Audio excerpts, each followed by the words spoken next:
Учурда Кара Суу районундагы Даназык un комбинатына суткасына 100 тоннага жакын буудай кайра өндүрүлүп чыгарылып жатат. Ал эми баасы 1200 сомдон 1300 сомдон гана сатылууда.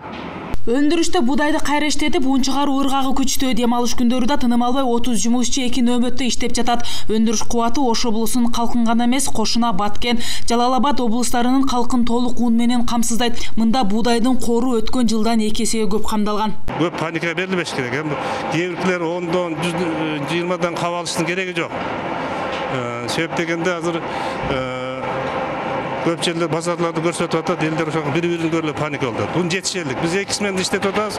Мына суткасына 100 тонна будайды переработка кылабыз азыр. Бир суткада. Ошого уже режимге койдук. Ал жагынан беспокоить этиштин кереги жок. Un өндүрүү ыргагы кампадагы будайдын көлөмүн жеринен өкмөттүн Ош облусундагы өкүлү Узарбек Жылкыбаев жеринен көрдү.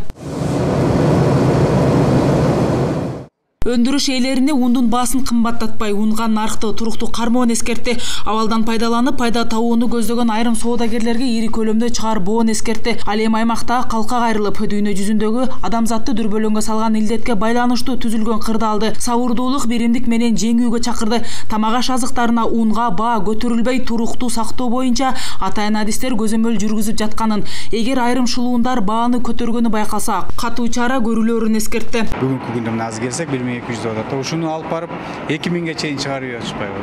Мына ушул жерден эле чыгарып, азыр мына укук коргоо органдары да бул боюнча иштеп атат. Берки складтан алып эле ар жагына чыгып алып 2000ден сатып аткан азыр мына 2-3 мындай айтканда туура эмес адамдар кармалды да. Аларга катуу жаза беребиз. Эмне үчүн дегенде бул боюнча мыйзамдагы бар. Элди атайын ушундай бир паникага, дүрбөлөңгө салган, алып сатарлык кылган, мыйзамсыз ишкерлик кылган дегенде бир топ статьялар бар да. Жергиликтүү бийликтин маалыматына таянса, карапайым калктын кооптонуусуна эч кандай негиз жок. Анткени Ош облусунда эле будайды кайра иштетип, un өндүргөн заводдордон сырткары материалдык резервдик фонддогу азык-түлүк кору 10 жылга жетет. Премьер-министрлер Казакстан Республикасы менен биздин премьер-министрибиз кече телефон аркылуу сүйлөштү, байланышты. Эч кандай чегара жабылат деген маселе жок. Коңшу мамлекеттер менен азыр чегара жабылбайт, эч кандай алака, соода, сатык жүрүп атат.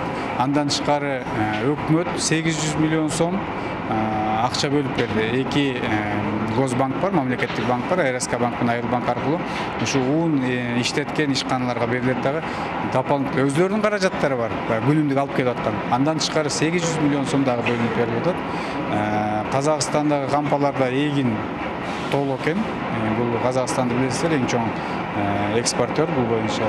Жалпы элибизди ошо бир сабырдуулукка чакырып, анан ушундайда бири-бирибизге мындай колдоо көрсөтүп, анан бир такталбаган маалыматтарга ишенбестигин айтат элем да.